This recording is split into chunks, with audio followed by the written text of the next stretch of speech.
সবাই এখন এই গোসাবায় এসে হ্যামিল্টন বাংলোতে যাচ্ছি।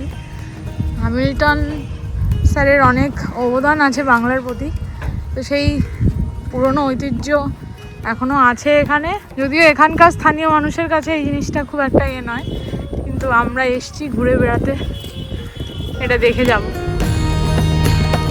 1903 সালে স্যার ড্যানিয়েল হ্যামিল্টন গোসাবায় আসেন।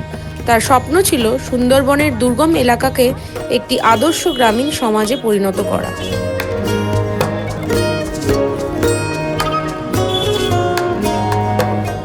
সুন্দরবনের গোসাবায় লুকিয়ে আছে এক শতাব্দীর প্রাচীন ইতিহাস বেকান বাংলো। ব্রিটিশ আমলে নির্মিত এই বাংলো একসময় প্রশাসনিক ও অতিথিশালা হিসেবে ব্যবহৃত হতো।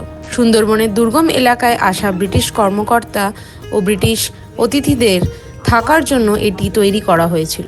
আজও বাংলোটির পুরনো স্থাপত্য সেই অতিথির গল্প বলে। চারপাশে সবুজ প্রকৃতি, নদীর শান্ত পরিবেশ আর ঐতিহ্যের ছোঁয়া এই জায়গাটিকে করে তুলেছে বিশেষ আকর্ষণীয়।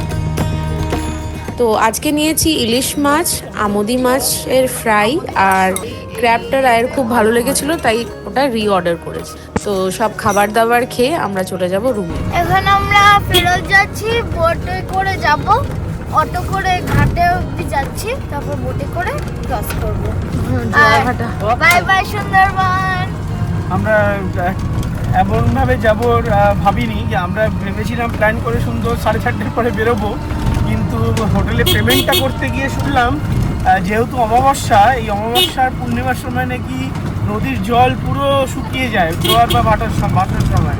তো এখন আমাদের ভাটা হবে, তো ওরাই বললো যে আপনারা 4টের পর গেলে বেরোতে পারবেন না, তো তাড়াতাড়ি এখন চলে যান। তো সেই করে আমরা তাড়াহুড়ো করে আমরা বেরিয়ে যাচ্ছি, কারণ যে ভিডিওটা ওরা দেখালো সেটা খুবই বিপজ্জনক একটা ভিডিও, কারণ ওখানে যদি সত্যিই থেমে যায়, পুরো নদীতে জল নেই, তার ওইরকম কাদা হেঁটে যাওয়াটা সম্ভবই নয়। আমরা এরকম ভাবে যাচ্ছি যাতে আমরা নৌকো করে কালকে চেক আউট, হ্যাঁ আমাদের চেক আউট ছিল, কিন্তু আমরা বললাম যে ঠিক আছে, কালকের বদলে আজকেই আমরা চলে যাবো। অ্যাকচুয়ালি কালকে কালী পুজো, কালকে আমাদের ওখানে রঙ্গোলি কম্পিটিশন হয়, আর আমি চাই যে আমি করব এইবারে। Bye bye Sundarban. Bye bye Sundarban. আচ্ছা, এটা টিএমসি ঘাট, এখানে আর কিছুক্ষণের মধ্যেই পুরো চড়া পড়ে যাবে। খুব সুন্দর সূর্যটা আই আমরা তড়িঘড়ি করে চলে এলাম।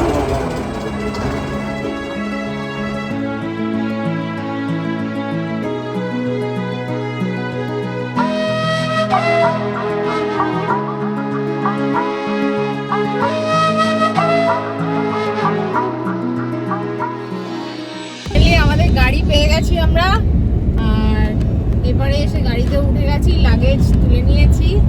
এই যে এই দুই মক্কেল, আবার পিছনে শান্তনু সামনে গাড়ি চালাচ্ছে। Bye bye Sundarban. ছোট দুদিনের ট্রিপটা বেশ ভালোই হলো। বদখালি থেকে আমরা স্টার্ট করে দিয়েছি, 4:30 বাজে, অ্যাপ্রক্সিমেটলি 110 কিলোমিটার আমাদের বাড়ি অবধি। তো আশা করি 2 ঘন্টা লাগবে এখান থেকে ঠিকঠাক গেলে। দিদি এক্ষুনি এটাকে বলছে বকখালি, আমি জানি গদখালি, তাই জন্য আমি তোমায় জিজ্ঞেস করছি। গদখালি, জায়গাটার নাম গদখালি, ঠিক আছে। সুন্দরবন যাওয়াটা এমন কোনো ডিস্টেন্সের ব্যাপার না আমাদের বাড়ি থেকে, একটা কিন্তু বেশি না, হয়তো টোটাল ডিস্টেন্সটা হচ্ছে 120 থেকে 130 কিলোমিটার ম্যাক্সিমাম। কিন্তু হ্যাঁ, মানে মাঝখানে বাসে করে এসে আমরা যেমন গাড়ি নিয়ে এসেছি, গাড়ি না নিয়ে এলে কিন্তু এই রুটটাই আবার ক্যানিং থেকে আবার ওই গদখালি অবধি কোনো অটো বা টোটো ধরে আসতে হয়, প্রায় 18-20 কিলোমিটার, যেটা আসতে টাইম লাগে। শিয়ালদা থেকে ট্রেনে করে আসতে হয়। হ্যাঁ, আর গাড়ি হলে সেটা অনেকটা ইজি হয়ে যায়, একবারে গদখালি অবধি চলে আসা, তারপরে লঞ্চ পেরিয়ে গোসাবা, আর গোসাবা থেকে মিনিট 15-20 হচ্ছে এই বাকি যেসব লঞ্চ। আমরা যেহেতু সোনার বাংলা ছিলাম, ওটা মোটামুটি 15 থেকে 20 মিনিট লেগেছে। আরেকটা ইনফরমেশন দিয়ে দিই, সোনার বাংলায় আমাদের ব্রেকফাস্টটা কমপ্লিমেন্টারি ছিল, বাকি সব জিনিসগুলোই কিন্তু অন পেমেন্ট বেসিস। তো কালকে আমাদের অবধি বুকিং ছিল, মানে কালকে আমাদের ব্রেকফাস্টটা ছিল ইনক্লুডেড, তাছাড়া রাত্রে স্টে করতে পারতাম।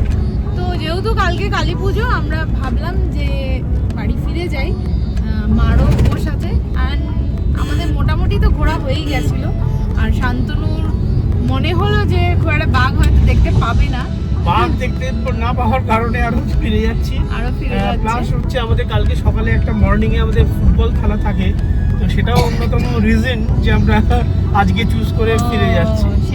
সেটাই তো যাই হোক, সব মিলিয়ে আমরা কালকের ব্রেকফাস্টটাই খালি মিস করেছি। যদিও ওনাদের আমরা বলেছিলাম অ্যাডজাস্ট করে দিতে, বাট ওনারা বললেন যে যেহেতু চেক ইন হয়ে গেছে আর কোনো অ্যাডজাস্টমেন্ট ফার্দার হবে না।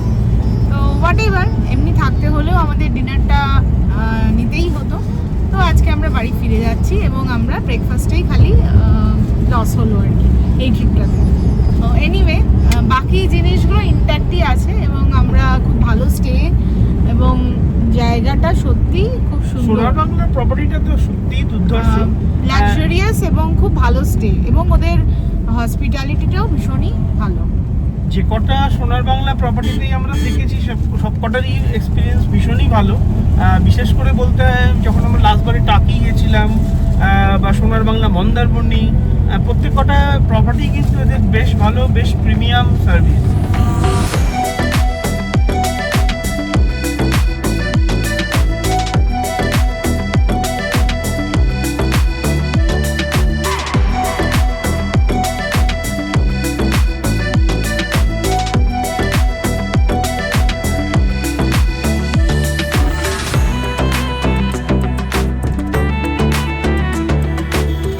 আমরা কলকাতা ঢুকে গেছি, আর কিছুক্ষণের মধ্যে বাড়ি ঢুকে যাব। সুন্দরবনের গল্পটা আজ তোমাদের সঙ্গে এখানেই শেষ করছি। নতুন একটি ব্লগে আবারও দেখা হচ্ছে। Till then, take care, bye by.